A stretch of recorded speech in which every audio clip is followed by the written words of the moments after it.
আসসালামু আলাইকুম।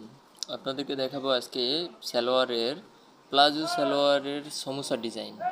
সমোসা ডিজাইনটা হচ্ছে পায়ের নিচে 3 কানি পরিমাণ, মানে একটা কানি ঝুলবে, তো সেটাকে বলা হয় সমোসা ডিজাইন। আমি কাপড় কেটে নিচ্ছি, সেটা হলো 4 ইঞ্চি বাই 4 ইঞ্চি, মানে সমোসা ডিজাইনটা 4 ভাঁজ করলে 2 ইঞ্চি হবে। 2 ইঞ্চি হলে সেলাইয়ের পরে আপনার 1.5 ইঞ্চি টিকবে।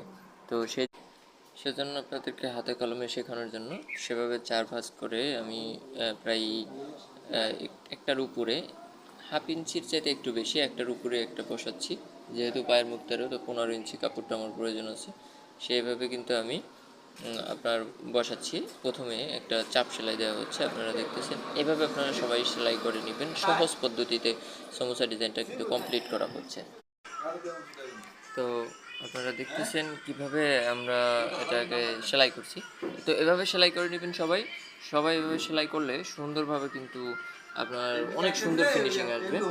তো আমি এখন সেলাই করে নিচ্ছি। এখন এটার উপরে আমার পায়ের যে মেন বডিটা, ওই বডিটা এখন বসাবো। এটা উল্টা পাশে বসাবো। ভিতরে দুটোটার ভাঁ পাশ থাকবে। তো ভিতরে দুটোটার ভাঁ পাশ থাকলে অবশ্যই সুন্দর হবে। তো সেই সৌন্দর্যটা কিন্তু অনেক ভালো লাগবে। তো আমি সেলাই করে নিচ্ছি। পরবর্তী সময়ে এটাকে ঘুরায়া উপরে ভাঁ পাশে আমি একটা চাপ সেলাই দিয়ে নিব। চাপ সেলাইটা দিলে কী হবে, অনেক সুন্দর ফিনিশিং আসবে। সেজন্য চাপ সেলাইটা দিয়ে নিচ্ছি। কীভাবে সেলাই দিচ্ছি আপনারা দেখে নিচ্ছেন। 1 ফিট ধরে আমি চাপ সেলাইটা দিয়ে নিলাম, এই যে দোনো পায়ে সুন্দর করে। তো এভাবে কিন্তু আপনারা সমস্যা ডিজাইনটা সহজে নিয়মে করতে পারেন। তো সবাইকে ধন্যবাদ জানিয়ে আজকে আমার ভিডিওটি শেষ করছি। ভালো লাগলে অবশ্যই লাইক, কমেন্ট, শেয়ার করবেন। আল্লাহ হাফিজ, আসসালামু আলাইকুম।